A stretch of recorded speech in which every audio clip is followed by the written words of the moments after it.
Bom dia. Hoje nossa disciplina mergulha no coração da estratégia da saúde moderna, o prontuário eletrônico e a interoperabilidade. Como destaca o editorial das doutoras Ana Estela Haddad e Nízia Trindade Lima, a saúde digital no SUS avança para fortalecer o vínculo e a continuidade do cuidado. Não estamos falando apenas de digitalizar papéis, mas de transformar um mar de dados em informações que subsidiem decisões clínicas e gestões participativas. Para que o cuidado seja integral, os dados precisam ser fluidos e seguros, integrando-se na Rede Nacional de Dados em Saúde, a RNDS.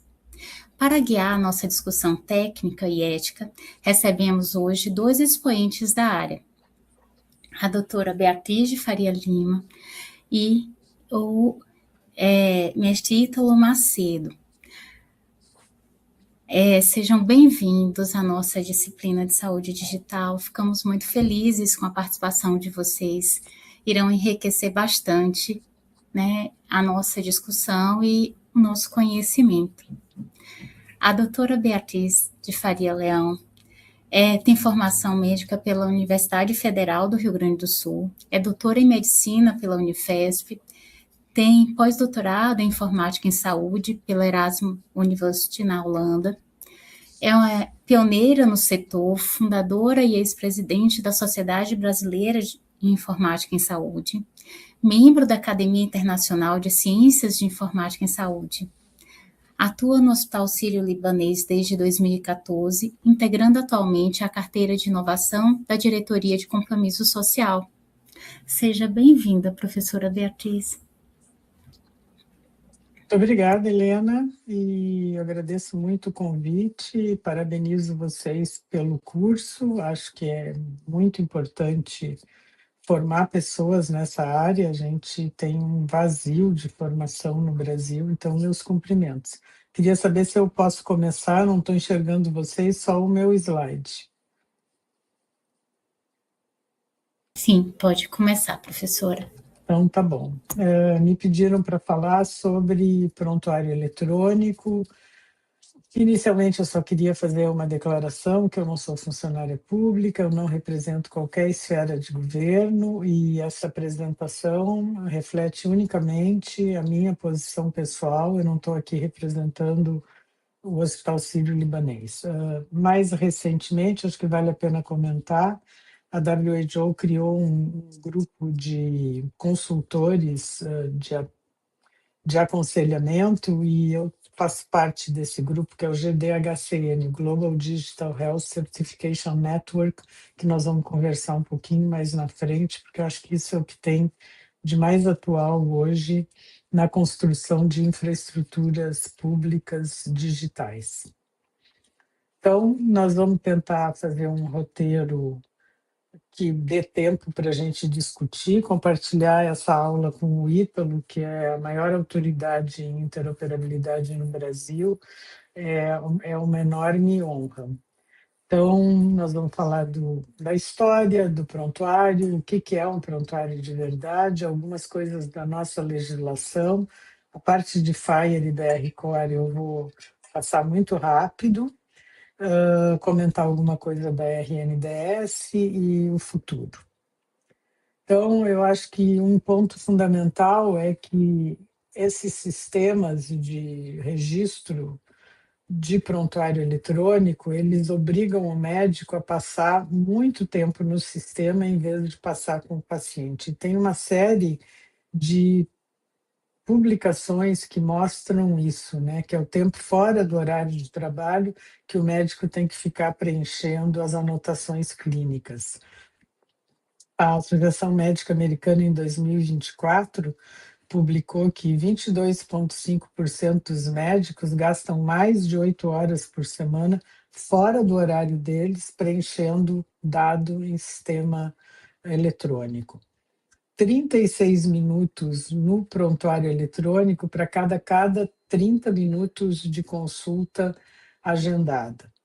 E quando são doenças infecciosas, piora, vai para 8,4 horas, e na cardiologia, mais ou menos 5,8 horas. A pergunta que fica para nossa discussão depois, se alguém aqui é médico ou tem essa experiência, quanto tempo você gasta preenchendo prontuários? Eu acho que tem alguns marcos históricos, né? O primeiro sistema de informatização hospitalar, eles começaram a surgir na década de 60. Nessa época, a gente trabalhava ainda com mainframe. Em 72, surge o CoStar no ambulatório da Harvard. Em 1991, o Institute of Medicine propõe o prontuário eletrônico como uma das tecnologias que devem virar padrão e recomenda o seu uso. Em 2009, o governo americano lança o High-Tech Act, que deu incentivo financeiro para os médicos utilizarem o sistema de informação, e com isso se conseguiu aumentar um pouco a utilização desses sistemas na ponta. Em 2012, o Conselho Federal de Medicina publica a primeira resolução, que é a que diz o que tem que ter num prontuário eletrônico, e regulamenta o PEP e coloca a assinatura digital pela ICP Brasil como obrigatória. Em 2020, surge a Rede Nacional de Dados e o Conect SUS, e finalmente agora, em 2025, a gente tem o perfil nacional do BR-COR como o norte de padronização e de conjunto de dados clínicos. No meio disso tudo surge a LGPD, que eu acho que é um grande marco e que exige dos prontuários uma enorme proteção de dados e garantia do sigilo, privacidade e garantia para o paciente que ele possa trabalhar com esses dados, né? Então, assim, o coração de um sistema de prontuário eletrônico são, na realidade, as terminologias clínicas. E a área de saúde, ela é muito complexa. Nós não estamos falando aqui de sistemas de chão de fábrica. Nós precisamos de sistemas que sejam capazes de representar o ato assistencial, não tabela de pagamento para gerar uma conta hospitalar, gerar uma IH, por exemplo, usando a tabela SIGTAP. A tabela SIGTAP é uma tabela para pagamento. Para representar ato assistencial, ela não tem a granularidade suficiente. Ela é capaz de dizer que eu fiz uma revascularização do miocárdio, mas ela não diz de que artéria, que técnica que eu usei. Isso, do ponto de vista de prontuário, para a continuidade da assistência, não me serve. Então, nós temos um problema sério no Brasil, porque todos os nossos sistemas ainda refletem aquilo que aconteceu na década de 60 e 70 nos Estados Unidos, que os sistemas eram voltados para o faturamento e trabalhavam apenas com vocabulários para o faturamento. Nós não temos no Brasil, afora o CID-10 e 11, que é um vocabulário mais para fins de epidemiologia do que qualquer outra coisa, para eu conseguir fazer classificações da mortalidade e morbidade. Nós temos CID-10 e agora caminhando para o 11. Mas o vocabulário mesmo, clínico, no mundo, é o SNOMED. É a terminologia mais adotada. Aqui está escrito que o CFM adota e a RNDS. Na realidade, a RNDS, eu vou falar mais adiante, o que ela está adotando é apenas um pequeno segmento do SNOMED, que é de domínio público e que está presente no sumário internacional do paciente. O Brasil precisaria adotar uma terminologia clínica, precisaria adotar o SNOMED. O SNOMED não pode ser comprado individualmente. Até as instituições podem fazer uma licença. O Círio tem uma licença, o Einstein tem uma licença, mas para que o Brasil inteiro possa utilizar, é necessário que exista um centro nacional de distribuição, que existam casos de uso para que eu comece a trabalhar essa nomenclatura. Tem mais de 1 milhão de conceitos, e que eu defina um caso de uso e crie os sets de referência para isso. À medida que a gente avança de trabalhar com padrões internacionais, de construir o sumário internacional do paciente, nós nos deparamos com a necessidade de mapear o que a gente tem em classificações voltadas para pagamento, seja a TUS ou a SIGTAP, para os conceitos do SNOMED, e isso não é o suficiente. Essa necessidade de adotar uma terminologia clínica no país já foi posta e discutida e debatida e conversada em várias gestões do Ministério da Saúde, mas infelizmente isso ainda não aconteceu. A gente continua pleiteando isso, quando eu digo a gente, é a Sociedade Brasileira de Informática em Saúde, que entende que sem a adoção de uma terminologia clínica, nós nunca vamos ter um prontuário eletrônico de verdade. A segunda terminologia que eu acho que vale a pena comentar é o LOINC. O LOINC é domínio público, é o vocabulário mais utilizado no mundo para representar exames em geral e principalmente os de laboratório. No Brasil, há muitos anos atrás, houve uma iniciativa de traduzir uma parte do LOINC, foi feita uma tradução que chegou a 20 mil termos, o LOINC hoje está com mais de 110 mil termos, essa tradução é totalmente insuficiente, tem um trabalho agora sendo feito junto com a Abifarma, mas também o conjunto de exames que eles estão trabalhando é insuficiente e eles não estão contemplando a tradução do termo LOINC como ele deve ser feito, com todos os seus componentes. Então, eu diria que esse é um gargalo absurdo que a gente tem no país, e, de novo, volto a dizer, enquanto a gente não tiver isso, nós não temos prontuário, nós temos sistema de pagamento e sistema que está registrando texto livre, que é um problema também. A OBM, a Ontologia Brasileira de Medicamentos, já tem portaria colocando como o vocabulário nacional de medicamentos, acho que isso é um grande avanço. Ela está desatualizada, está sendo atualizada agora por meio de um projeto PROAD esse ano para colocá-la no elenco da CENED de 2026, e o CID-10 e 11, né? Então, um prontuário, ele na realidade, ele não é um papel digitalizado. Eu acho que a secretária está muito correta ao dizer isso. Ele é muito mais do que isso. Mas para a gente chegar lá, nós temos que trabalhar com uma arquitetura em saúde digital, nós temos que ter terminologias clínicas, nós temos que ter suporte à decisão clínica, nós temos que incorporar lá no ponto da atenção os protocolos clínicos. O Brasil tem uma gama enorme, o Ministério tem uma gama enorme de protocolos, seja da atenção primária, seja da especializada. Agora, então, com o programa de mais especialistas e com as OCIs, surgem ainda mais a necessidade de trabalhar com protocolos e diretrizes para que o médico lá da ponta da atenção primária consiga saber se esse caso que ele está atendendo se enquadra numa OCI, para que ele possa pedir os exames de uma forma integrada. Não tem jeito que esse médico vá ler o protocolo da OCI no momento que ele está atendendo, então precisa suporte à decisão clínica.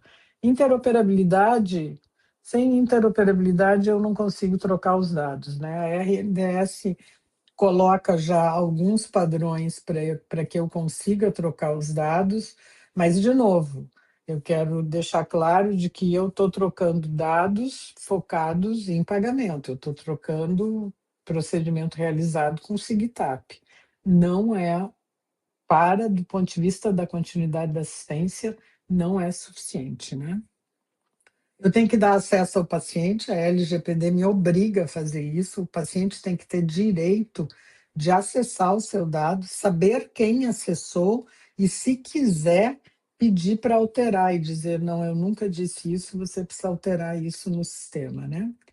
A questão da pesquisa e vigilância, a LGPD agora coloca um norte muito claro, e isso tem que ser levado muito a sério, né? De como eu trabalho com esse dado individualizado, mas anonimizado para fins de pesquisa, e como eu disse, quem acessou, quem alterou, ter uma trilha de auditoria completa. A Sociedade Brasileira de Informática em Saúde tem um processo de certificação de sistemas em várias classes, de telemedicina, inclusive, e que garantem a qualidade desses sistemas, especialmente do ponto de vista de segurança, né?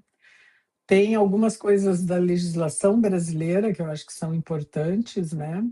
A primeira é essa resolução a 1638, que define o prontuário e dá um prazo de 20 anos. Isso é muito importante, porque às vezes as empresas contratam sistemas para automatizar seu consultório, etc.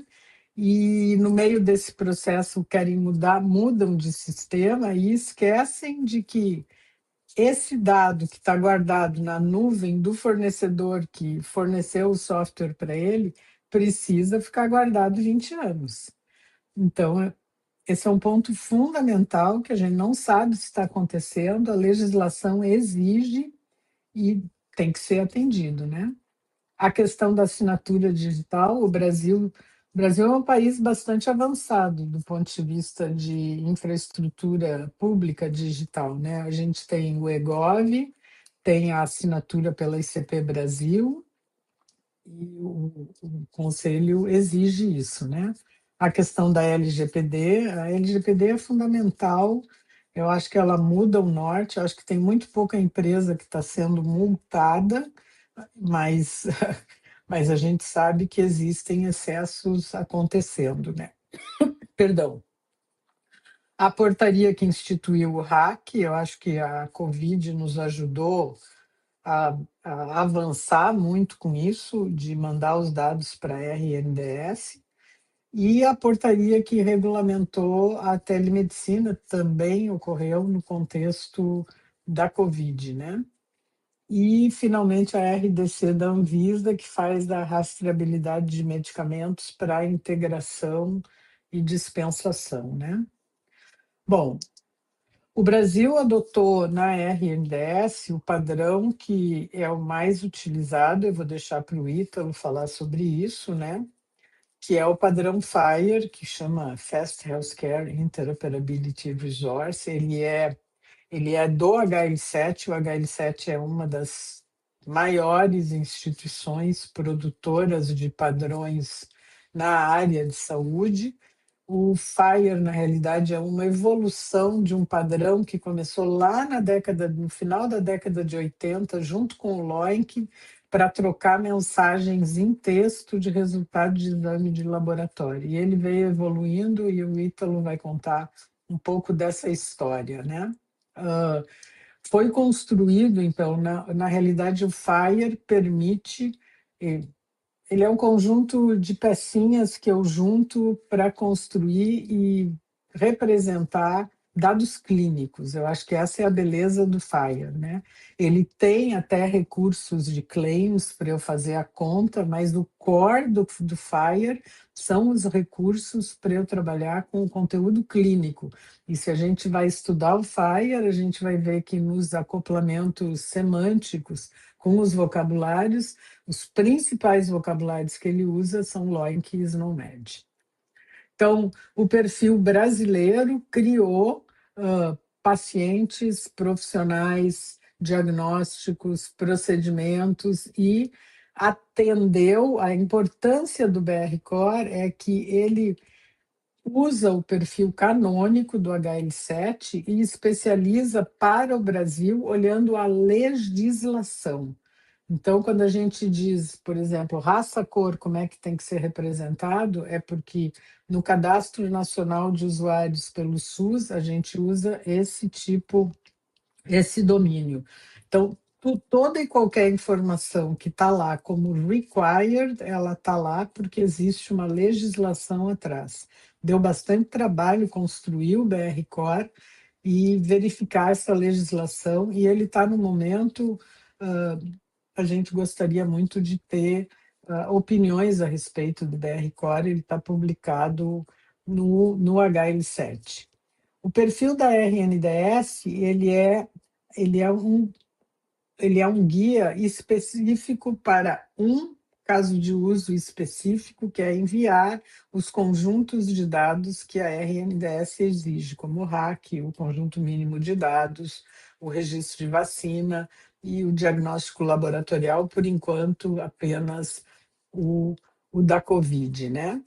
Então, FHIR é o protocolo e o BR-COR é o dialeto brasileiro, né? Eu botei alguns artigos aí para vocês lerem, né? Então, eu acho que a gente tem avanços importantes. Eu acho que a criação de uma Secretaria de Saúde Digital foi e é muito importante para o país e permite que a gente avance e coloca a importância do tema para o Ministério da Saúde, né? A RNDS hoje, eu acho que é uma das maiores bases identificadas em saúde digital no mundo. Só de vacinas, a gente tem mais de 1,2 bilhão registros. Eu acho que muito poucos países têm isso, né? O Conect SUS, que não é mais Conect SUS, é meu SUS digital, ele permite que o paciente acesse os seus dados e a gente espera que ele consiga ver o seu sumário lá dentro do meu SUS digital, né?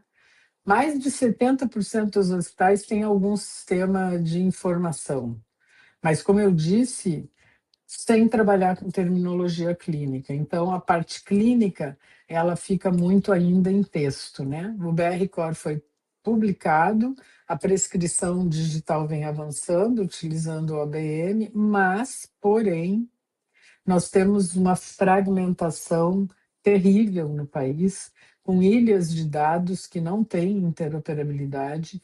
Nós temos muitos sistemas legados que não têm suporte a FHIR, que não trabalham com nenhuma terminologia clínica, não conversam entre si, e seria um esforço grande fazer a migração desses sistemas para um BR-CAR, para um BR-COR, né?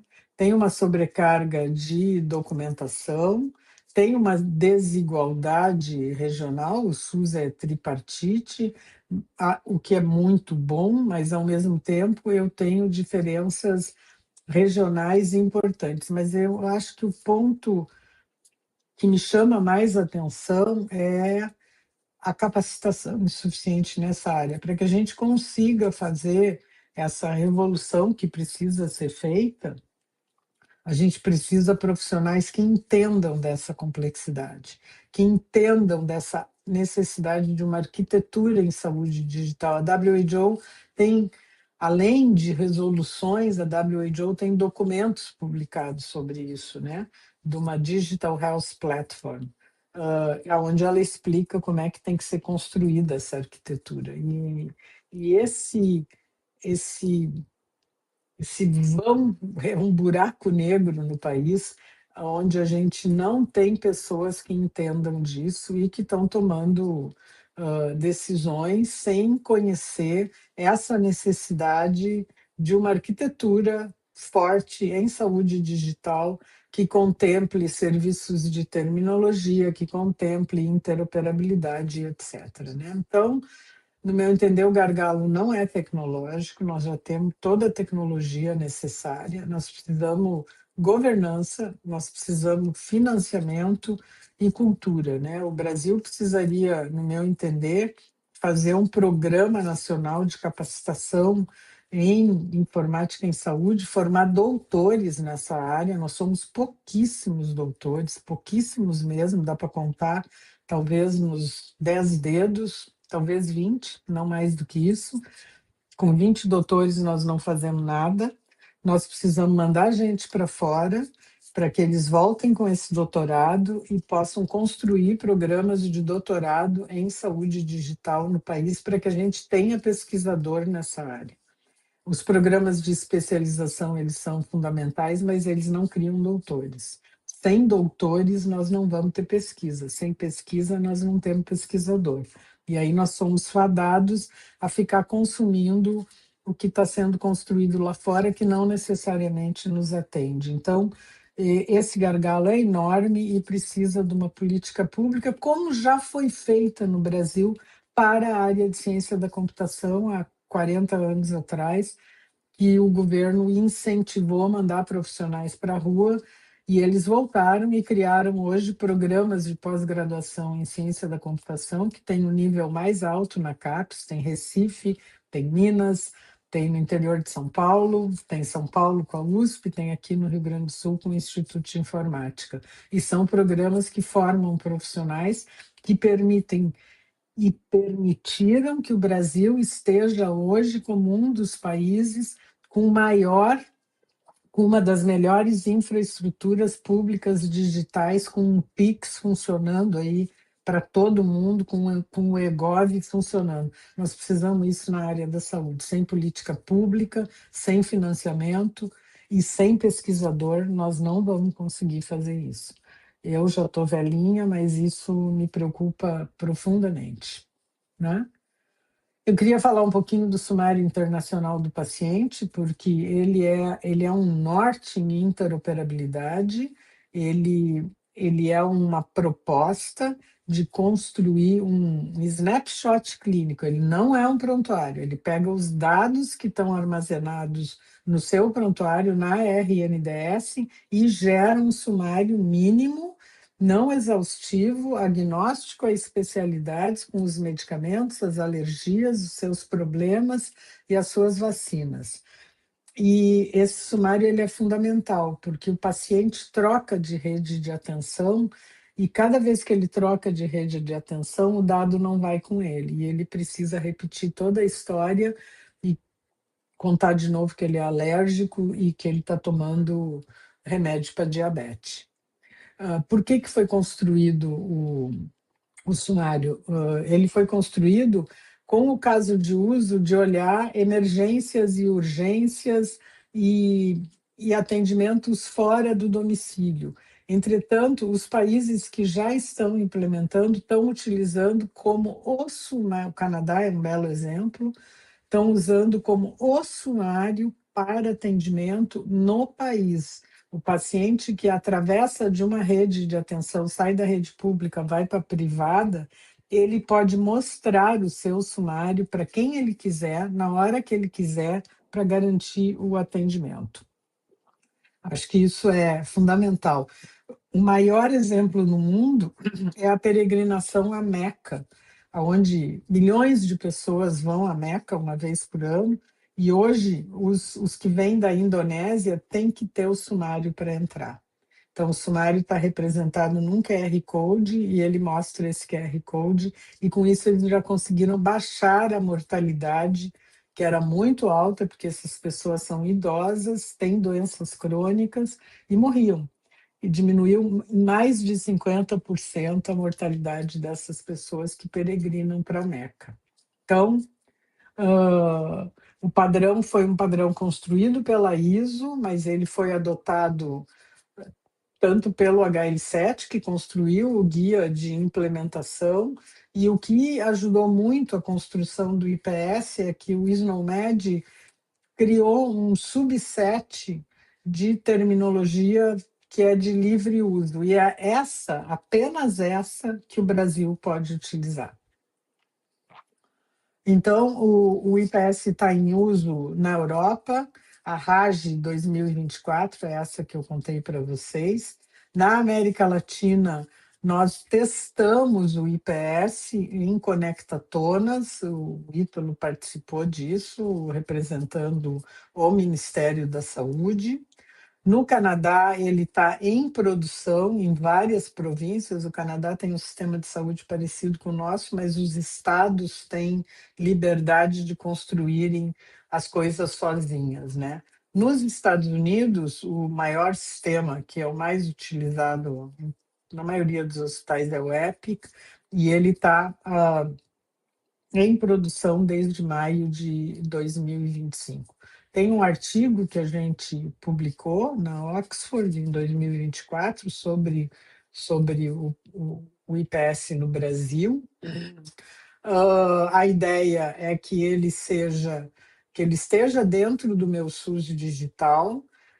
Esse lançamento é para acontecer a qualquer momento, porque toda a parte de construir o IPS, buscar o dado na RNDS, gerar os sumários, mapear para os vocabulários internacionais, tudo isso já foi feito. O Ítalo pode falar mais um pouco, e foi testado em conectatonas da Haxel, que são conectatonas que integram os países da América Latina. Já houve 3, a próxima é agora em julho, no Panamá. O Brasil participou das 3. Na primeira, em 2023, recebeu, inclusive, um prêmio de destaque por ter concluído mais cedo. Nessas conectatonas, o nodo do país é obrigado a enviar sumários e receber sumários de outros países. Essa era a primeira track. E a segunda track era fazer certificado digital de vacina, né? Que é esse do GDHCN. Essa foi a track de 2025, que foi na Colômbia, eu acho. É El Salvador. El Salvador. Então, o certificado digital e o Track One, que é o IPS. E esse certificado digital já seguiu o padrão da WHO do DGHCN, né? Então, assim... Só citar, prof, que nessa conectatona, só para vocês terem ideia, um dos casos de teste foi o brasileiro tomou vacina no Brasil, certo? Viajou para... A gente fez testes pareados com... minha gente, como é o nome de Rihanna? Ela é de onde mesmo? Eu esqueci o nome do país. Enfim. Não sei. A paciente era Rihanna, e Rihanna tomava uma vacina no Brasil, aí voltava para casa e tomava uma vacina lá. E a gente fez o cartão de vacinação dela com o ICVP, né, prof? Onde ela... Isso. Uma vacina, uma dose ela tomou no Brasil e a outra dose ela tomou... Desculpa, alguém falou? Barbados. Barbados, pronto, exatamente. Aí ela tomou uma vacina no Brasil, foi para Barbados e lá ela tomou a dose. E aí os dois ICVPs certificavam que ela tinha feito todas as doses e doses de reforço. Desculpa, só para falar.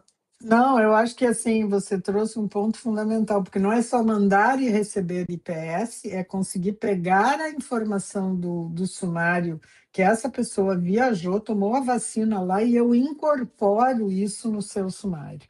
Isso é de uma dificuldade técnica grande, e nessa próxima conectatona nós teremos isso novamente, né?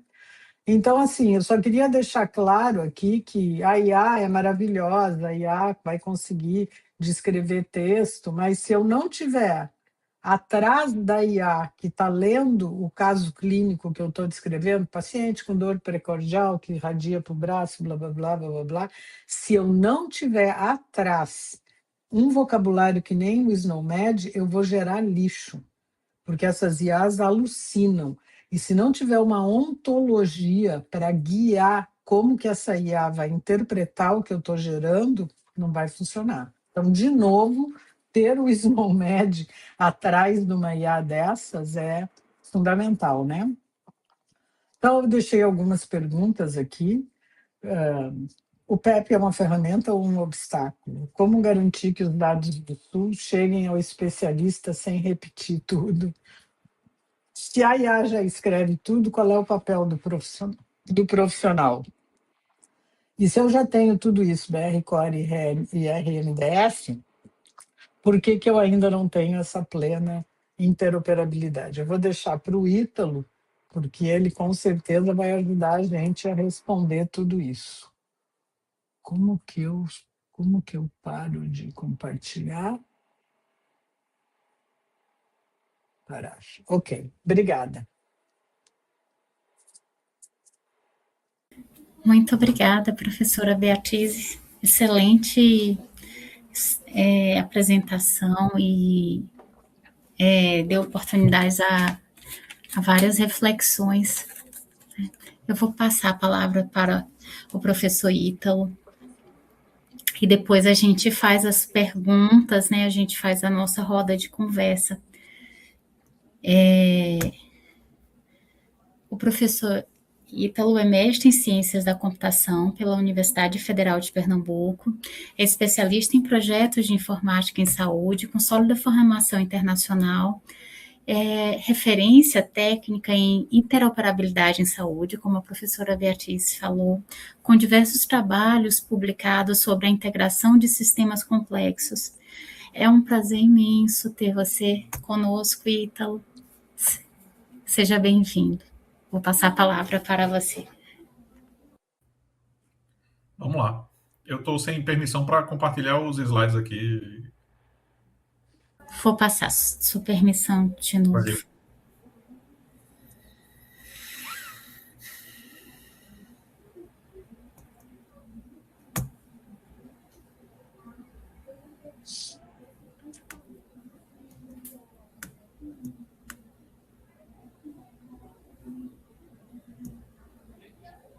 Sobre esse comentário do uso de IA, prof, eu acho que agora ficou muito pior, né? Porque a IA produz, por exemplo, guia de implementação em Fire, hoje você faz em um dia. Se você especificar bem, planejar bem e depois executar bem, em um dia você termina um guia de implementação. Mas tudo isso precisa ser revisado, né?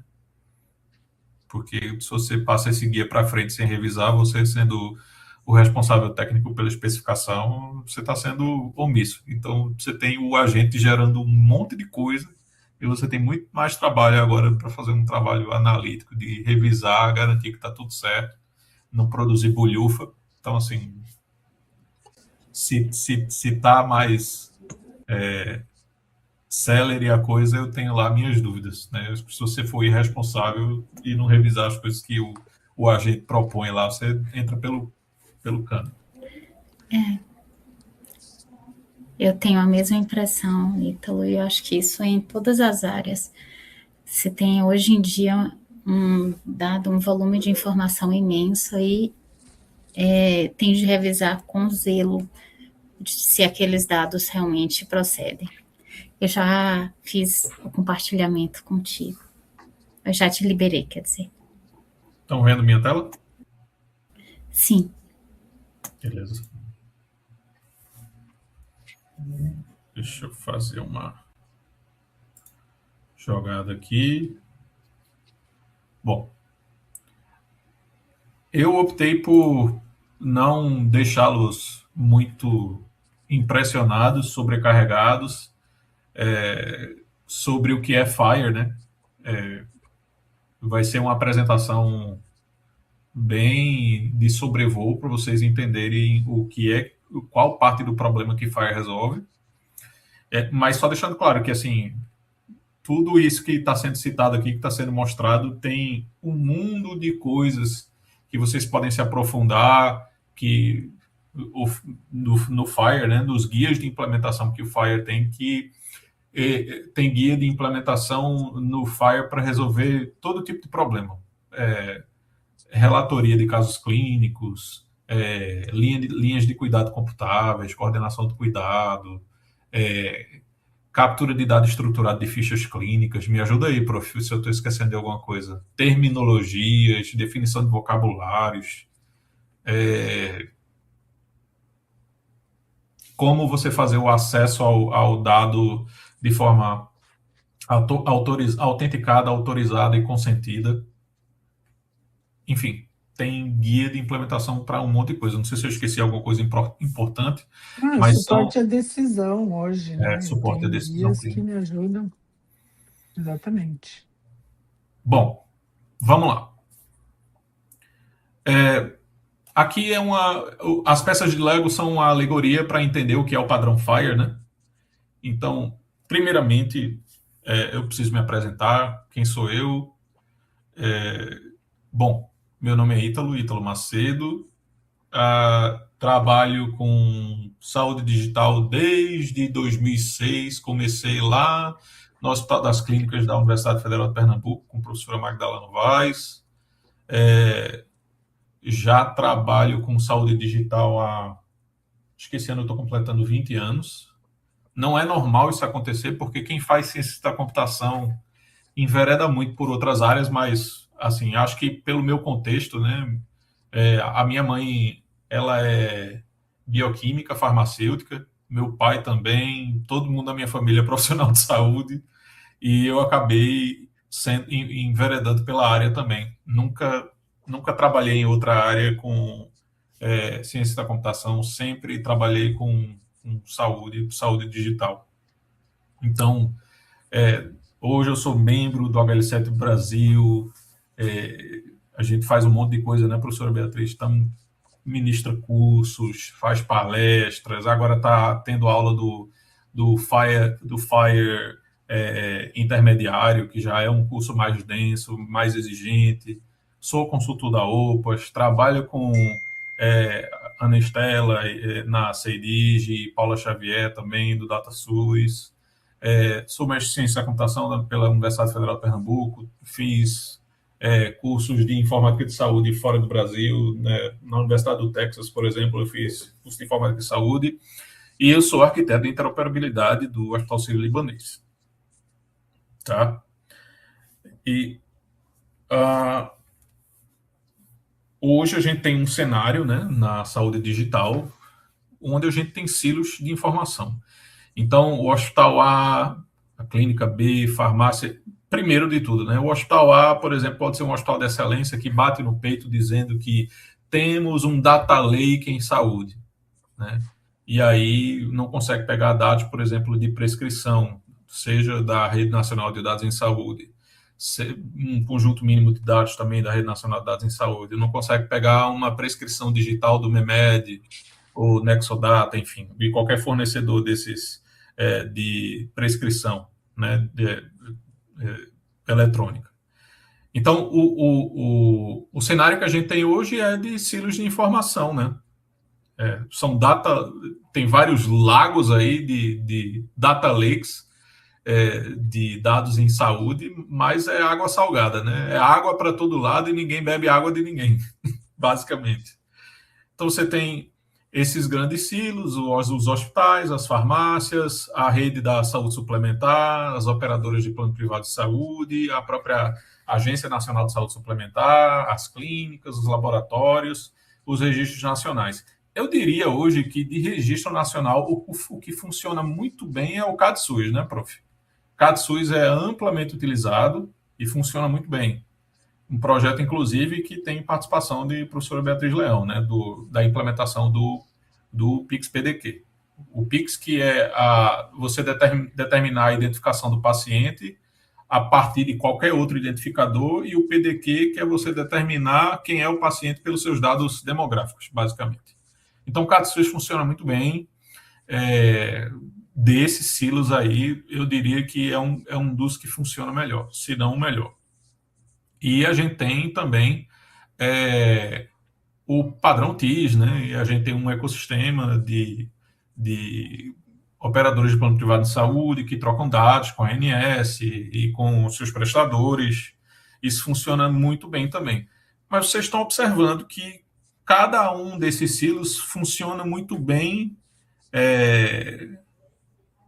Eles funcionam muito bem por si só, né? Mas entre si isso não acontece, né? Então, o resultado disso é que a gente tem um universo de dados duplicados, imprecisos, tem retrabalho. Vocês já cansaram de passar por situações onde vocês vão ser atendidos em alguma clínica ou em algum hospital e vocês precisam de novo apresentar a carteira, de novo apresentar um documento de identificação, falar todos os seus dados, onde você mora, qual o seu CEP, enfim.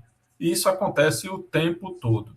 E isso causa retrabalho, burnout, como a professora Beatriz já falou muito bem, e aí toda a cadeia de valor é impactada por isso. Você tem dados duplicados, erros clínicos, custo elevado, né? E risco ao paciente, principalmente. E aí vem o FIRE, né? O que é o FIRE? Bom, vocês estão vendo peça de Lego para todo lado, o FIRE é isso. Ele é um padrão que foi desenvolvido pelo HL7 Internacional desde 2011. Essa versão que a gente está agora, que não é a mais nova, a R4, mas é a mais popular, ela foi lançada em 2018. E o FIRE é exatamente isso, um conjunto de peças de Lego que a gente chama de recursos. mas quando a gente fala em recurso, você pensa em peça de Lego, porque é o que é. Você vai pegar uma peça de informação que você pode encaixar e combinar com outras peças de informação. Tá? Então, são peças padronizadas. Então, imagine que a gente tem o problema da saúde digital.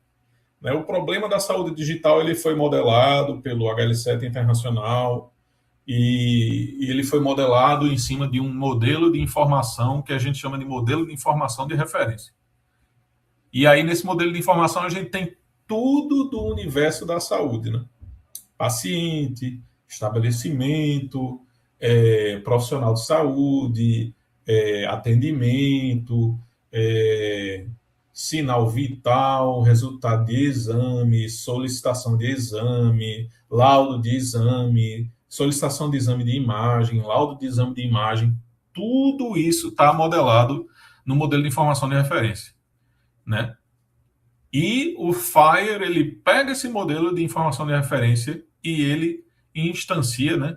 Quando eu digo instancia, ele implementa, né? Ou seja, ele usa esse modelo de informação de referência através de recursos, que nada mais são do que representações computacionais desses modelos de informação. Aí, então, o que é que você fala quando você fala? O que é que você quer dizer quando você fala em representações computacionais?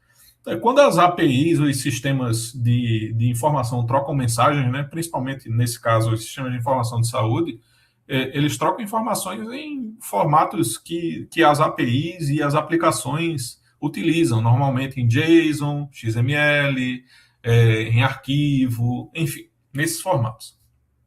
E aí o que foi feito foi, criou-se um padrão para essas mensagens eletrônicas, usando essa estrutura de recursos. Então, em cima do modelo de informação de referência, a gente tem o paciente. Então, foi criado uma peça de Lego, um recurso chamado paciente. A gente tem o estabelecimento de saúde. Foi criado uma peça de Lego, um recurso, estabelecimento de saúde. Profissional, condição ou problema, atendimento, enfim. Para todo esse modelo de informação, foram criadas essas pecinhas de Lego que se encaixam, né? Mensagens eletrônicas de sistemas e de aplicações. E aí são peças padronizadas que se encaixam umas com as outras em encaixes universais, né? Qualquer peça se conecta com a outra. Eles têm... Todas essas peças têm, no próprio guia de implementação do FHIR, que tudo feito no FHIR é orientado a guias de implementação, ou seja, você tem documentações que ensinam você a usar o padrão. Todas elas têm instruções de como utilizar essas peças, esses recursos, né? Então ele descreve o que é a peça, descreve como você tem que como você pode usar a peça, em qual contexto ela deve ser usada, o que é que ela representa, o que é que tem que ter dentro dela, o que é que dentro dela é obrigatório, é opcional, e quais são, dentro dessas peças, os dados que são numéricos, textuais, verdadeiro ou falso, ou até são domínios, né? Então, por exemplo, o sexo administrativo é um domínio, o Estado Civil, e muitos deles, alguns deles são tão comuns que já tem um padrão internacional para representá-los, né? E aí, com essas pecinhas de Lego, você pode combiná-las e criar estruturas complexas que têm a capacidade de representar qualquer problema informacional, né, da saúde digital, né? E aí você tem os recursos padronizados, qualquer sistema é capaz, respeitando os recursos, obviamente, de ter APIs e aplicações que vão usar os mesmos recursos. O ideal é que eles tenham, cada aplicação, cada sistema tem o seu guia de implementação, e dois sistemas podem conhecer o guia de implementação um do outro e trocar dados uns com os outros de forma universal. Então, o que a gente quer quebrar é a barreira dos silos de informação usando padrões, né, para trocar dados entre dois sistemas completamente diferentes. E aí, agora mostrando algumas dessas peças de Lego que a gente tem dentro do padrão FIRE, a gente tem paciente, tem observation. O observation é qualquer resultado ou qualquer observação objetiva ou subjetiva sobre um paciente, é um observation. O encounter é um encontro, né? É um atendimento, pode ser presencial ou remoto, virtual, ele representa qualquer tipo de encontro. Medication, que é onde você cataloga, né, classifica um medicamento. O Diagnostic Report, que é um laudo, né, um laudo de exame laboratorial. O Practitioner, que é um profissional de saúde.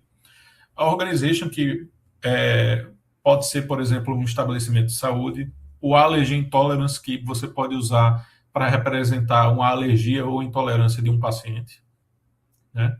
Então, vocês vão vendo que essas pecinhas de Lego, elas são combináveis, né? Você pode usar essas peças para representar qualquer documento, né, complexo, como várias seções. Você pode combinar essas peças para construir esses documentos. E também você pode usar para fazer transações. E é exatamente isso que eu vou falar agora. Então, a gente tem um bundle, né? É uma caixa, né, em inglês, é um pacote em inglês, né, bundle. E você, dentro disso, você pode combinar essas pecinhas. Eu quero um dado que tem o paciente, o atendimento que esse paciente teve, os laudos e os resultados de exames laboratoriais e sinais vitais e os medicamentos que ele está tomando. Então, você pode montar um bundle disso, essas pecinhas se encaixam num padrão de mensagem eletrônica, e você pode fazer transações, ou seja, você consegue realizar transações entre dois sistemas, você consegue fazer buscas, você consegue trocar documentos, você consegue implementar um sistema de mensageria, tipo um Messenger em FIRE, e você consegue também criar coleções de dados entre vários sistemas. E aí a gente tem os guias de implementação, né? Você começa a combinar as peças, né? Só que você, em determinado momento, você precisa de um guia de implementação, ou seja, de uma especificação. E aí é para isso que existe o guia de implementação. Para dizer, dentro da sua plataforma, quais são as peças que você consegue combinar, encaixar, e quais são as regras para combiná-las e encaixá-las. Quais são os dados que são obrigatórios, opcionais, quais são os domínios dentro desses recursos que você respeita, né, para os exemplos que eu usei, né, gênero administrativo, estado civil, entre outros. Mas são exemplos simples para vocês terem uma ideia do que são esses domínios. E além do guia de implementação ser uma especificação para a sua plataforma, a gente tem hierarquias internacionais e nacionais de guias de implementação. Mas para que serve isso, Ítalo? Serve para você trocar, interoperar dados em outros níveis, né? Então, por exemplo, a professora Beatriz citou o projeto dos peregrinos, que segue o guia de implementação do IPS, né, que é o Sumário Internacional do Paciente. Então, o Sumário Internacional do Paciente é um exemplo de um guia de implementação internacional. Então, quando você vai construir documentos e recursos para interoperar internacionalmente, o IPS deve ser uma base para o seu guia de implementação. E aí, dentro do Reino do Brasil, você tem vários guias em diferentes níveis hierárquicos. Por exemplo, no topo da cadeia, a gente tem o BR Core, que é o core, né? Ele é o núcleo de perfis nacionais. Então, como é que eu represento um atendimento no Brasil? Aí lá no BR Core já está tudo definido, com todas as tabelas SUS, vínculos para paciente, né, professor? Tudo está bem definido lá. No mesmo nível, você tem, por exemplo, o guia da ANS, né, para a saúde suplementar. Então, ele redefine, né, regras desses perfis nacionais e os adequa à realidade da saúde suplementar. Você pode também ter os guias estaduais, né? Um dos exemplos que a gente tem hoje é da Secretaria Estadual de Saúde de Goiás, um dos primeiros, eu acho que é o primeiro, guia de implementação, onde você tem regras nos níveis estaduais para esses perfis, e você tem também os guias da RNDS, CMD, prescrição e dispensação, o de teleassistência, o de vacina. Tem os guias da RNDS para cada um desses projetos, né? Para cada um desses repositórios da RNDS. Então, esses guias de implementação, eles definem especificações que podem ser da sua plataforma e também podem ser de uma hierarquia, partindo de uma hierarquia internacional, passando por níveis hierárquicos nacionais, e aí você pode ter verticais dentro dessas hierarquias nacionais, da saúde suplementar e do SUS, por exemplo, e mais baixo, no nível mais baixo dessa hierarquia, você pode ter guias estaduais e também guias organizacionais, de hospitais, clínicas, plataformas, ecossistemas, né? Então, o ganho disso é que você pode ter, nos guias internacionais, regras simples, que delimitam um senso comum ao trocar dados no âmbito internacional. E nos guias nacionais você parte desde definições básicas e de consenso.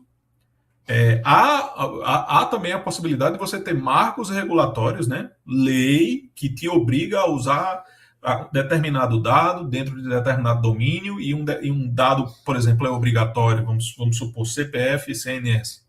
E isso já é herdado por toda a cadeia hierárquica nos níveis mais baixos dessa hierarquia. Então, é uma forma do FHIR implementar hierarquia, a herança, né? Além da extensibilidade, que a gente pode criar extensões dentro do padrão FHIR. A gente não é restrito a usar os atributos que tem nos recursos. Então, se a gente tem uma necessidade muito específica, a gente pode criar extensões para mitigar essas necessidades. Então, você tem, vamos supor, um sistema A, né, qualquer, de um hospital no Brasil, e ele quer trocar dados com o sistema B. O FHIR ele funciona todo em cima de APIs REST. APIs são serviços que os sistemas têm, e esses serviços trocam dados através de mensagens eletrônicas, né? Então, o sistema A pode consultar do sistema B o paciente 123, aí ele faz um GET. Ele pode enviar um resultado de exame laboratorial para o sistema B, aí ele faz um POST de uma observation. Ele pode notificar, o sistema A pode notificar o sistema B de uma atualização no atendimento 456. Aí ele faz um put de um encounter, no caso o encounter 456. E ele pode excluir um cadastro de um medicamento, né? Esse aqui não é nem tão real, porque às vezes não é permitido fazer exclusão de dado entre dois sistemas, né? Você pode inativá-lo, mas exclusão é muito invasivo. Mas é só para mostrar para vocês que, através desses verbos, né? Get, post, put, delete, né? Consultar, criar, atualizar, excluir, você consegue fazer com que dois sistemas totalmente diferentes, através do padrão FHIR, consigam trocar dados, né? No caso do FHIR, ele pode ser em JSON ou XML, pode ter autenticação, pode não ter autenticação, né? Enfim. E isso tudo é padronizado também. E aí você tem, no fim, como eu estava explicando, essa hierarquia, né? Você tem, no nível, em âmbito internacional, o R4, o R5, que é o que a gente chama do base, né? Do core internacional.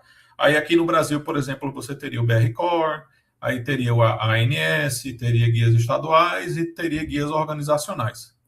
E percebam que os guias vão herdando regras dos seus pais. O que é legal nisso é que quando você vai fazer o seu guia de implementação lá embaixo, eu vou fazer o guia de implementação do meu hospital e eu quero que ele herde tudo da ANS, do BR Core e do HL7 Internacional. Todo esse trabalho que a gente faz para refinar esses guias, você recebe de graça. Então, todos os entendimentos que a gente teve sobre definir tabela de sexo, de identidade de gênero, sexo, nascimento, quais são os documentos obrigatórios, quais são os campos que fazem parte do conjunto mínimo de dados.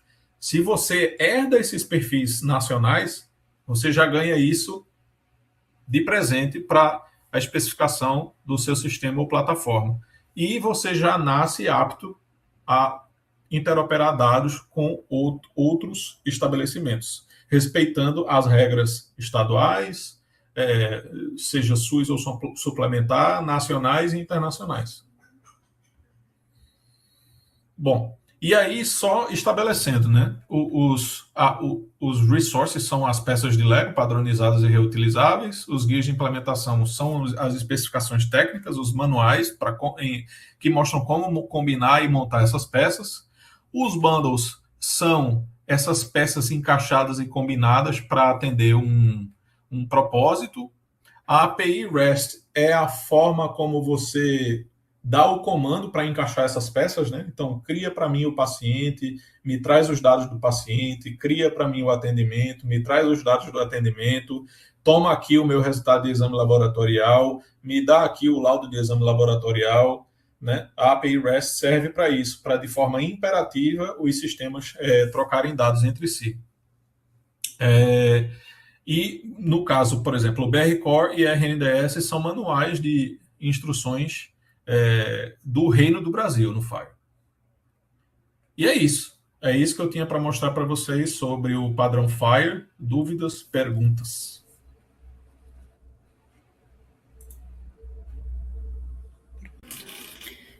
Muito obrigada, Ítalo.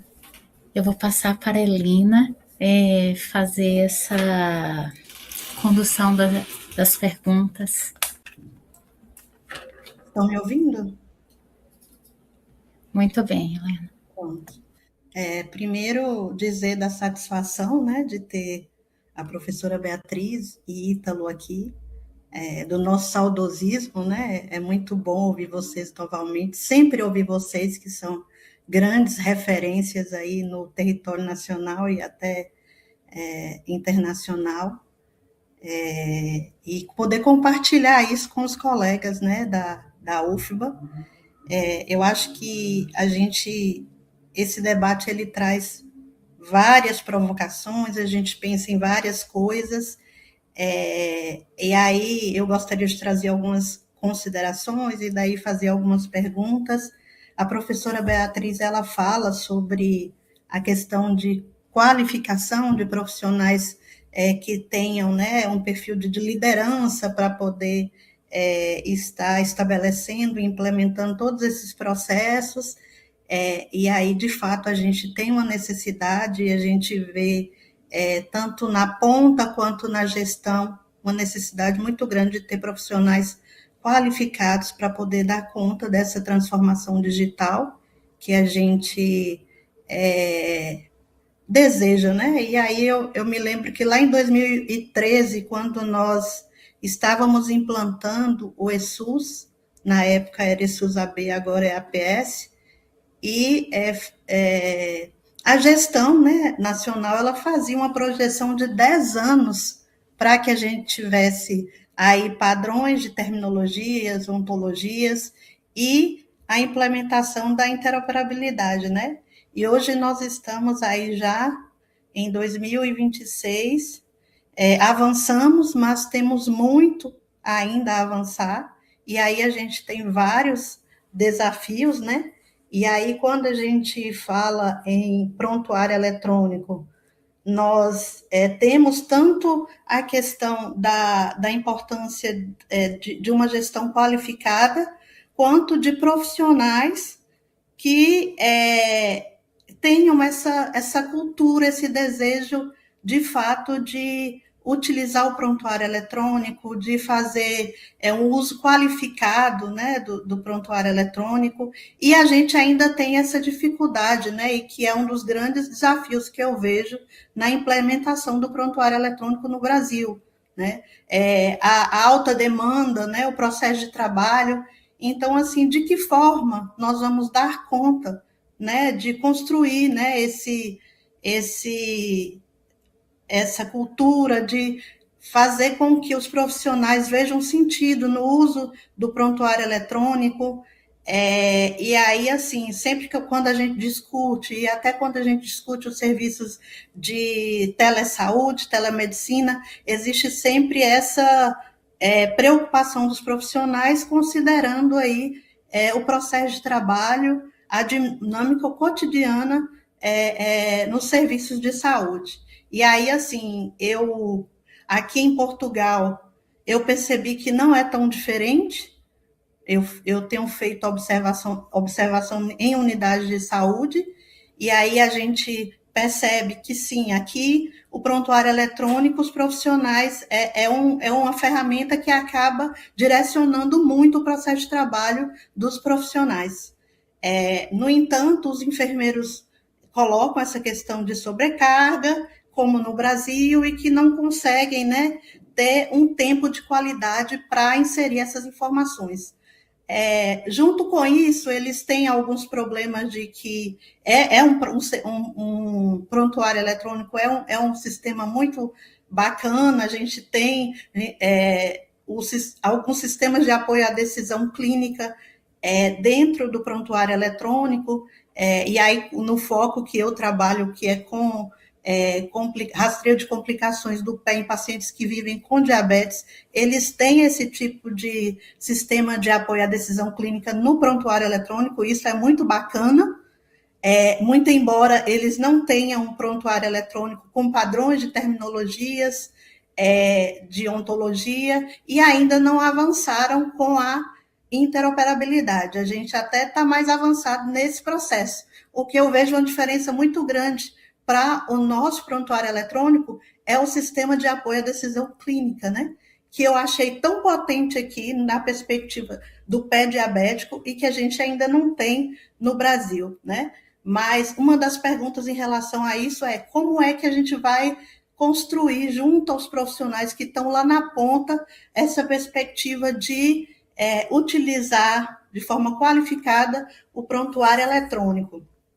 E outra coisa está relacionada à velocidade com que a gente vem construindo isso a nível nacional, né? Então, assim, a gente tem, sim, a parte de vacinas, que de fato o módulo de vacinas que a gente conseguiu evoluir muito, e também evoluímos porque a Covid, a pandemia, ela tensionou isso, então eu acho que foi a primeira parte ali que o Ministério avançou, mas em relação a integrar, né, os dados, considerando essa quantidade de sistemas que a gente tem, né, então essa integração de dados, como é que vocês veem a perspectiva para isso? A gente sabe que tem várias questões que envolvem, né, que dificultam esse processo, e a questão política é uma delas, né? E aí a gente tem a questão da licença da SNOMED, que, se eu não estou enganada, teve algum momento que o Brasil tinha e depois passou a não ter mais. Então, qual é a dificuldade que a gente tem a nível nacional para estar utilizando, né, o SNOMED? Como é que a gente pode discutir isso? Então, acho que por hora é isso. E aí vamos fazendo os blocos para que os colegas possam também estar colocando as suas inquietações.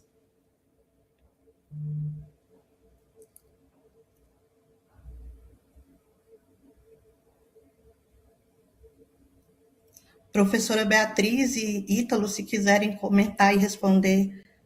Então, eu posso começar, daí eu passo para o Ítalo, entendeu? Pronto. Então, assim, eu vou começar de trás para frente, porque foi muita coisa e eu acabo esquecendo.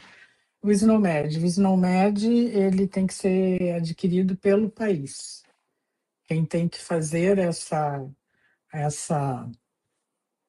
matrícula ou esse registro é o Ministério da Saúde junto ao SNOMED Internacional. Sim, o Brasil já pagou um ano e depois deixou de pagar, e o entendimento do Ministério naquela época é porque não tinha nenhum caso de uso para utilizar SNOMED. Nós temos vários agora, o primeiro deles é o Sumário Internacional do Paciente, que exige que a gente use vocabulários do SNOMED. O valor é absolutamente ridículo, é algo em torno, ele está baixando a cada ano, né? Quando o Brasil pagou em 2018, 17, acho que era $600 mil, $800 mil, agora não chega a 400 mil por ano para o país inteiro. A dificuldade é construir o Centro Nacional de Distribuição e identificar o caso de uso. O caso de uso, para mim, está claramente identificado. O que falta é uma decisão política. Acima de tudo, falta governança e decisão política. E, de novo, falta profissional qualificado que possa participar dessa decisão. Então, a questão da governança e capacitação, para mim, é fundamental. Incorporar protocolo clínico. Então, existe já um padrão para fazer isso, que a própria Organização Mundial de Saúde colocou na rua, com vários guias de implementação publicados, que é o padrão dos Smart Guidelines. A gente vem trabalhando com isso no Círio, nós já desenvolvemos um como teste na área de cardiologia, agora estamos com mais 2 e indo 3, né? Um para a linha de cuidado de câncer de colo de útero, outro para trabalhar com pacientes com insuficiência cardíaca, para fazer exatamente esse apoio à decisão aí na área das OCIs, e agora, bem mais recentemente, nesses novos programas que o Ministério está lançando de trabalhar com violência contra a mulher e jogos. Todos eles geram guias de implementação, onde eu implemento uma linha de cuidado, e uma linha de cuidado tem um protocolo. O paciente entra, responde isso, depois ele segue para aquele caminho, dependendo disso ele vai para aquele outro. A linha de cuidado de câncer de colo de útero é a mesma coisa. A paciente entra, faz um exame de HPV, se deu positivo nessa e nessa tipagem, eu vou encaminhar para a colposcopia, dependendo do resultado da colposcopia, faz isso, isso e aquilo. Então, tem protocolo para fazer isso, tem como fazer, tem receita de bolo, mas falta gente qualificada. De novo, nós estamos caindo na mesma coisa que eu já coloquei, sem gente qualificada para fazer isso. Hoje, no Brasil, tinha 2 cursos, agora acho que só tem um. O programa de pós-graduação da Grace, lá na Universidade Federal de Santa Catarina, está trabalhando com essas coisas de ponta, mas que eu saiba é só ela. É muito pouca gente, é muito pouca gente. Nós precisamos de mais gente qualificada, e sem uma política pública nós não vamos chegar lá. Então, esse é meu ponto. E cada mês a gente fica mais atrás. O Instituto HL7, o Ítalo comentou, está dando formação, já fez, 4 cursos fundamentals, agora está fazendo o curso intermediário que está rodando. Acho que essa é uma enorme contribuição, mas isso não forma pesquisador, isso forma gente capaz de desenvolver em FIRE as coisas que a gente tem feito, né? Mas isso não é suficiente. Não é suficiente, lamentavelmente. Vou passar para o Ítalo para ver o que ele tem. E a Laiane, acho que quer falar, não sei se você quer falar agora ou depois. Eu não tenho nada a acrescentar, professor, eu concordo plenamente. A gente conta os esforços assim heróicos e isolados, né? Eu ainda ia falar que dentre esses esforços isolados ainda há pouca coordenação, cooperação, e é isso, sabe? Concordo plenamente.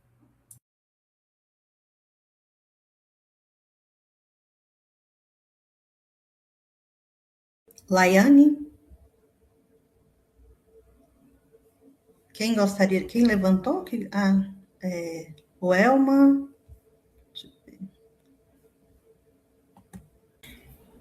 Durante a apresentação, eu acho que Mariana também tinha levantado a mão.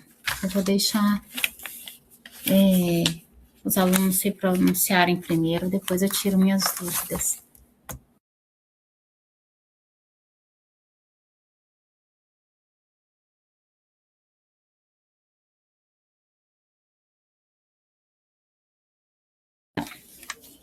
Só colocar aqui, professora, que teve alguém que comentou sobre o sistema Vida, né, em Salvador, que né, não está integrado a nenhum outro sistema.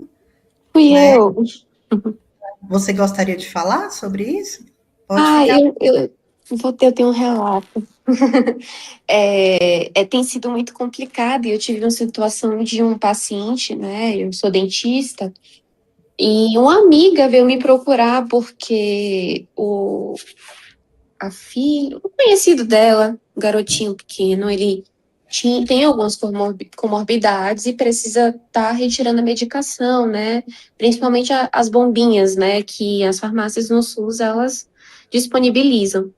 E ela levou toda a documentação que ela tinha, as receitas de lá, eu acredito que, eu não me lembro agora do estado que esse garoto veio, mas quando nós chegamos e colocamos lá no Vida, mesmo nada apareceu. E uma coisa muito. Deixa eu ligar a câmera. Uma coisa que foi muito difícil foi para que a família aceitasse, porque, poxa, foi me dito que lá ele seria muito fácil conseguir esse atendimento em Salvador. E eles não me deram nada. A mãe chegou sem nenhum relatório, ela só tinha a receita. Ela pensou que indo na farmácia, e foi por isso que essa minha amiga, né, por saber que eu trabalho em posto de saúde, me contatou. E assim, tipo, o sistema que é utilizado nesse outro estado que eu não me recordo, não tem nada a ver com o nosso. Isso foi muito, muito complexo, levou a uma. Opa, vocês me ouvem? Cortou um pouquinho, Cortou um pouquinho? mas Pronto, então assim, foi só uma dificuldade muito grande e tive contato com outros colegas também, e aqui em Salvador para Lauro de Freitas e de Lauro de Freitas para Salvador, que são cidades assim muito próximas, nós também temos essas dificuldades. Não com vacinação, mas com todo o prontuário, né, da vida mesmo, tratamento de tuberculose e coisas que nós precisamos ter esses dados, se perdem e fica muito na dependência do que o paciente diz. Então, o sistema vida, para nós, a gente começa a falar que às vezes ele está bem morto. Era só isso mesmo. Mas achei muito interessante que vocês trouxeram e eu tenho apoio na consciência de que nós precisamos mudar isso para ontem. Existe uma perda muito grande de dados.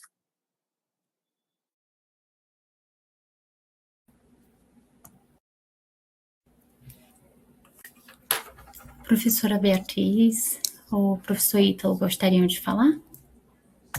Sim, veja bem, se o sumário internacional do paciente já estivesse no meu SUS digital, você teria esse dado. Então, é de novo uma questão de política pública, e no Brasil, lamentavelmente, se não houver uma política pública que force a utilização, nada vai acontecer, porque ninguém vai interoperar porque está pensando no bem do paciente. Não vai. Vai interoperar porque o Ministério assim o exige, e se não interoperar, não vai receber o subsídio A, B, C ou D. Vai ter que ser como foi na Covid.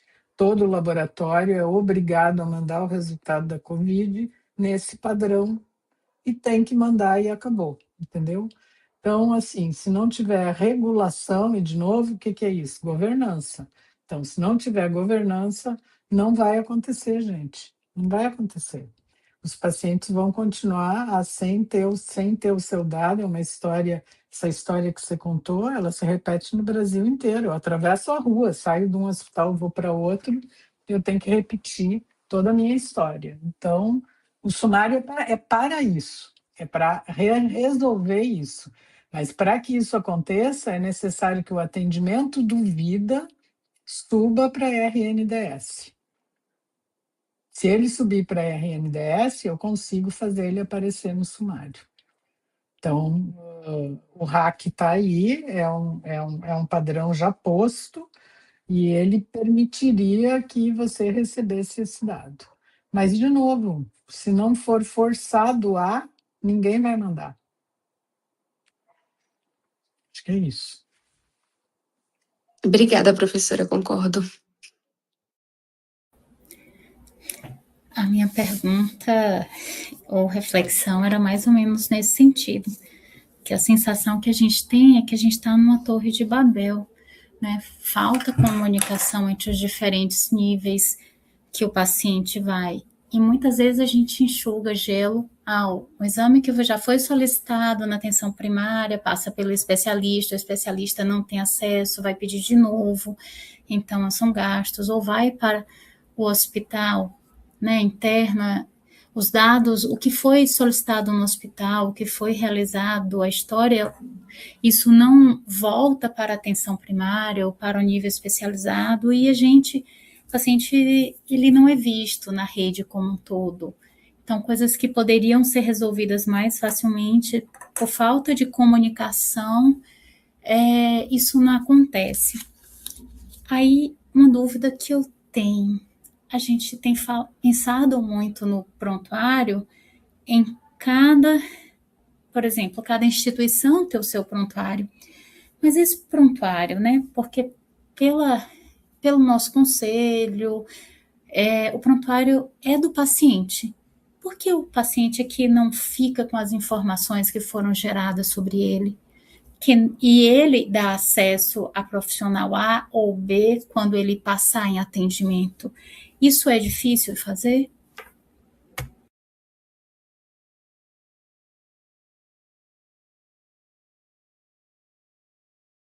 O microfone Esse é exatamente o conceito do sumário internacional do paciente, é exatamente isso.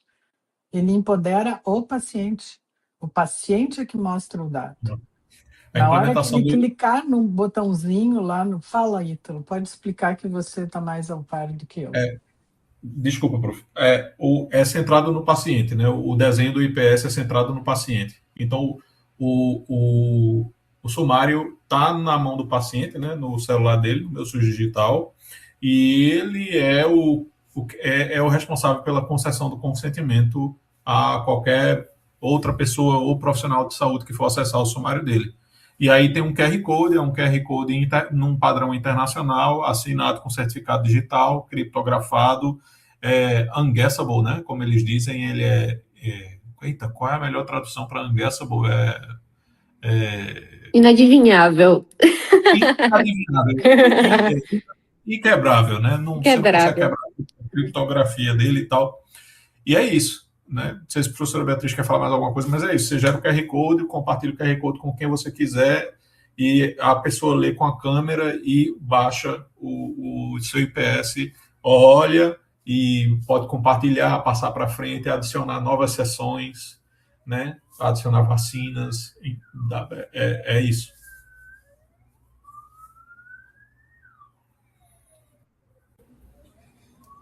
Foi criado para isso, ele está sendo usado assim no Canadá, na Austrália já tem implementações usando a mesma coisa, na Europa tem exatamente a mesma coisa, mas eles seguem o padrão europeu do IPS, que é um pouquinho diferente, mas o conceito é exatamente o mesmo. O dono da informação é o paciente e eu crio esse QR Code, é o que a gente chama um Smart Health Link, na realidade. E o paciente pode colocar um PIN number, inclusive, para ele, quando ele compartilha, ele dá a senha, dá o PIN number para o profissional poder abrir. O da Raj, que é a peregrinação à Meca, ele não tem o PIN number, ele fica visível. Se o paciente estiver desacordado, mas eu conseguir ligar o celular dele, esse QR Code aparece e eu consigo visualizar. É exatamente esse o caso de uso. Então, professora Beatriz, se a gente Velma, Pensasse. eu queria só pedir assim para me ausentar, que eu já tenho outra reunião para pular, mas eu agradeço pelo Ítalo, convite. nós que agradecemos a sua participação. Assim, a contribuição de vocês foi imensa. Muito obrigada. Beijo, pessoal. Bom dia para vocês. Obrigada, Ítalo. Até Ô, tamo mais. junto, Helena. Valeu, tchau. Professora Beatriz, eu fiquei com uma dúvida. Se a gente escrevesse um abaixo-assinado explicando o que era esse prontuário, esse sumário, né, esse IPS, e mobilizasse a comunidade sobre a importância disso, a gente conseguiria fazer uma pressão popular para... Ele já está na linha de desenvolvimento do Ministério, ele já está sendo desenvolvido e eu acredito que ele estava previsto para ser lançado agora em maio, então ele já está, mas eu acho que as esferas do próprio SUS, né, via município e estado e as entidades da sociedade civil, claro que se mandarem algo para a CEIDIG dizendo, olha, quanto mais cedo a gente tiver o sumário rodando, melhor, porque ele empodera o paciente. Eu acho que isso seria ótimo, com certeza. Acho que qualquer movimentação nesse sentido de divulgar de que isso é possível fazer e que vai ser muito bom para o paciente, melhor será.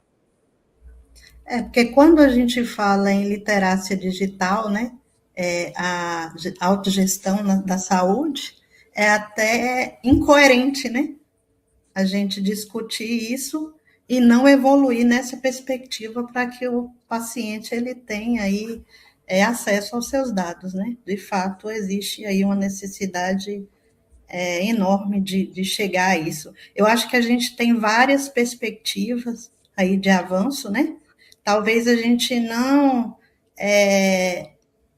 dê conta de atingir no tempo, né, que a gente gostaria, né? Mas a gente tem várias promessas aí e a gente espera que a gente consiga avançar, né? Que a gente possa conseguir realmente dar conta de superar os diversos desafios que nós temos para poder dar conta de ter aí um acesso a um prontuário que atenda a necessidade, né, e aquilo que a gente busca. Tem mais algum colega que gostaria de fazer alguma pergunta? Daiane levantou a mão. Pronto. Bom dia, todos me ouvem? Sim, Daiane, pode fazer a pergunta. Eu fiquei pensando aqui, eu dialogo com uma fala da professora Welma na semana passada, que é em relação à proteção desses dados sensíveis, né? Fiquei pensando em como resguardar isso dentro do cenário de saúde digital, de dados sendo globalizados. Mas dentro da perspectiva do sumário, eu fiquei pensando na desigualdade social que o Brasil enfrenta. Existe uma via de mão dupla, onde a gente consiga tanto possibilitar àqueles que não têm acesso à tecnologia ter esse direito preservado e permitir a quem tem o acesso e tem maior literacia digital conseguir ser protagonista nesse cenário, porque dentro do Brasil a realidade é muito diversa, né? Eu vou discordar de você, Daiane. O Brasil é um país que tem 2 celulares por habitante. Nós temos, a nossa população usa telefone celular, sim. Veja como o Pix é utilizado. Você tem, inclusive, pessoas pedindo dinheiro na rua com o cartãozinho com o seu Pix. As pessoas sabem utilizar o telefone, sim, e tem telefone, tem mais de uma linha por pessoa. Nós estamos atendendo população indígena que tem telefone celular. Então, o acesso ao telefone celular, todos têm. E o meu SUS digital está no telefone celular. A questão da privacidade, o dado é do paciente. Ele gera, quando ele quiser, pela LGPD e pela lei brasileira, a informação é do paciente. Ele compartilha com quem ele quiser. Não, em relação Então, à privacidade, eu estava pensando nos profissionais, né? o Quando a gente profissional coloca. não consegue acessar o sumário do paciente no meu SUS digital, a não ser que o paciente dê permissão. Eu entendi. Eu estou dizendo nesse cenário onde eu sei que a instrumentalização talvez seja maior distribuível, como você colocou aí o indicador. Mas e quando a gente fala em relação ao domínio da ferramenta, à utilização dessa ferramenta, a gente consegue garantir que todas as pessoas conseguirão domínio dessa ferramenta? É nesse sentido da perspectiva de entender, Vai porque eu apertar o realmente não botão. conheço. É só apertar o botão no meu SUS. Vai apertar o botão e ele busca o dado na RNDS e gera. Eu tenho a impressão, a usabilidade, e vai ter, claro, vai ter algum videozinho explicando, mas ele é mais simples do que você achar o seu certificado de vacina. Entendi. Eu realmente não conheço o Não está no instrumento, ar então ainda, eu mas realmente é isso que está previsto de estar no ar. Vai ter o aplicativo lá, um dos muitos mini apps que já estão no meu SUS digital, vai ser o íconezinho do sumário. Você vai então, apertar e ele vai gerar, vai buscar na RNDS o dado que está lá. O que nós temos que garantir é que o dado esteja na RNDS. entendi. Então, nesse caso, optando-se por essa alternativa, entende-se que o que é preconizado hoje, o que é preconizado não, o que é utilizado hoje, não vai ser mais dessa forma. Que o prontuário ele não vai estar disponível, por exemplo, no PEC, e hoje é possível fazer a Ele consulta vai desses. estar disponível no PEC. Isso não tem nada a ver com o PEC. O PEC continua existindo. O sumário internacional do paciente não é um prontuário. Então, o E profissional não ele vai. pode ser considerado como um prontuário. Ele é um snapshot. Ele busca em todos os seus atendimentos e faz um sumário. Os Entendi. sistemas de prontuário eletrônico têm que continuar a existir. E não tem nada a ver uma coisa com a outra. O que precisa é que esses sistemas mandem o dado para a RNDS para que eu possa buscar o dado e saber quem são as medicações atuais desse paciente, quem são os diagnósticos atuais desse paciente, quem são os exames. Por exemplo, exame de COVID positivo, não importa a época que ele fez, vai ser sempre mostrado, porque COVID você tem a longa COVID, certo? Os demais exames eu vou mostrar os do último ano. Então, é um sumário. Ele não compete com o PEC, nem nunca vai Entendi. competir. Então, eu tinha entendido bem diferente do que é a lógica, porque eu pensei que, em optando-se por Depois isso, a você gente revê os teria. slides, por favor, porque no slide está descrito que o sumário não é um prontuário. Obrigada. Daiane, quando você fala de prontuário e os níveis de acesso que a gente tem entre os profissionais lá no consultório, foi o que foi discutido na última aula, né? A gente tem a Lei Geral de Proteção de Dados em Saúde, que vem trazendo qual a responsabilidade de cada profissional em relação ao acesso e à preservação dos dados do paciente, né? Aí a gente tem uma outra discussão. Eu entendo a preocupação que você tem, né? Mas daí é um outro nível de discussão em relação ao acesso, né? Desses profissionais no consultório ao dado do paciente, que daí a gente vai estar discutindo também em outras oportunidades. Aí tem que adotar LGPD, certo? Você tem que usar LGPD. Só quem está atendendo o paciente tem direito de ver a ficha completa dele, senão não pode ver. Mas isso como diz a Helena, é política de acesso que tem que estar garantida pelo sistema, com perfil de acesso específico, né? Quem é que tem perfil assistencial, quem é que tem perfil de gestor, enfim. Não é porque eu sou médica que eu tenho direito de ver o dado da Helena se eu não atendi a Helena. Não posso ver o dado dela. A Helena tem que me dar direito de ver o dado dela. Isso é uma coisa que a gente implementa aqui nos nossos sistemas. Então, o fato de ter CRM não me permite acessar dados de qualquer pessoa. permite acessar dado de quem está agendado para mim naquele dia para eu olhar. Para E quem só eu para estou você, atendendo.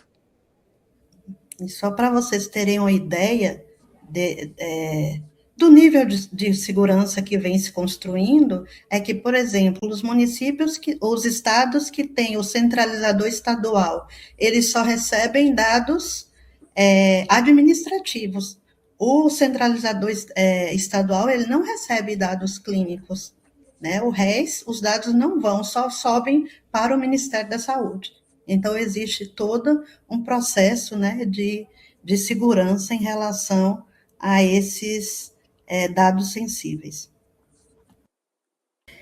Eu acho que a dúvida de Daiane foi porque na outra aula eu comentei essa questão do prontuário, pensando num prontuário único que ficasse com o paciente. Foi por isso, professora Beatriz. Mas eu gostei muito da sua explicação e de falar que essa possibilidade já está vindo. Mais alguma dúvida?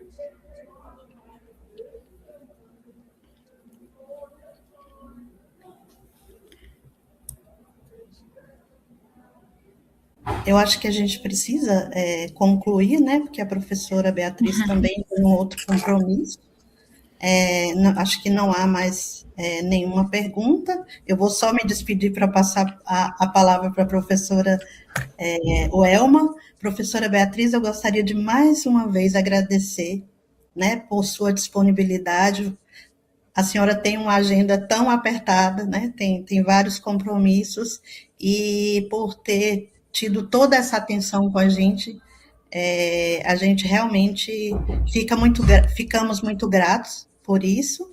E esperamos, né, em outro momento, poder ter a sua participação no futuro, né? A gente espera que a UFBA possa incorporar, né, no currículo a discussão de saúde digital, e ter o seu apoio nesse processo, eu acho que é muito importante. Então, gratidão mesmo, e espero que em breve a gente possa se encontrar em outros espaços. Um grande abraço. Muito obrigada, Helena, muito obrigada, Welma. Eu vou me despedindo e passo para a Welma. Eu quero agradecer muito o convite de novo, parabenizar vocês. Assim, formar gente em saúde digital é uma necessidade imperiosa. Então, parabéns, podem contar comigo, contar com a SBIS para isso, porque a gente entende que esse é um gargalo e é muito importante que vocês continuem formando pessoas e que ponham essa disciplina em todos os cursos de área da saúde para começar, né? Isso seria já um começo. Muito obrigada, tá bom? Professora Beatriz, gratidão mesmo. Hoje tivemos um aprendizado assim comensurável, e nós que estamos engatinhando, eu não falo por mim, não por Helena, tá? Nessa questão da saúde digital, então tem sido muito enriquecedor. A sua palestra, a de Ítalo, muito obrigada por disponibilizar esse tempo para nós. Eu que agradeço, gente. Bye, bye. Obrigada. Tchau, tchau. Vai, tchau. Obrigada. Assim, para encerrarmos a sessão de hoje, com a clareza de que o prontuário eletrônico e a interoperabilidade não são fins em si, mas meios para alcançar a equidade e a universalidade. Vimos que a transformação digital traz benefícios imensos, mas também riscos, como vulnerabilidade a ataques cibernéticos e desafios de proteger dados sensíveis, conforme a LGPD. A interoperabilidade é o que permite que a saúde do cidadão seja vista de forma completa, unindo dados clínicos a determinantes sociais e bioclimáticos. E aí, como especialistas, nosso papel é garantir que essa arquitetura de dados seja segura, ética e, acima de tudo, humanizada. Então, agradecemos a todos pela participação na nossa disciplina, e vamos nos encontrar na próxima quarta para mais um momento de aprendizado. Obrigada a todos. Obrigada, pessoal. Acho que tem alguém que levantou a mão, ou... Eu que esqueci de abaixar, Helena. Acho que é a Adriana, professora. Ah, Adriana, perdão. Liga seu microfone, Adriana. Pode falar, Adriana. Ah, eu acho que não. Tá, foi sem querer. Tá bom. Eu pronto, queria gente. falar. Pode falar, Denise. Eu queria muito o e-mail da professora Beatriz, porque os meus sogros estão morando em Portugal e eu achei muito interessante o que ela trouxe e a gente está tendo algumas dificuldades justamente nos dados deles daqui do Brasil para passar lá e eu queria só trocar essa bola com ela. Passou bem rápido no slide, na hora que eu estava anotando ela passou. Eu só consegui pegar o Beatriz ponto, então se alguém tiver, né, salvo, puder compartilhar comigo, eu agradeço. A Nós aula vamos foi muito boa. compartilhar. Ela já disponibilizou os slides até com antecedência para a gente. Eu vou colocar no Sagres. Tá bom, muito obrigada. Foi ótimo. Não, Sagres não, no Cigarro. Pronto, gente. Então, até a próxima, né? Até, tchau, tchau. Tchau, um abraço. Tchau, um abraço.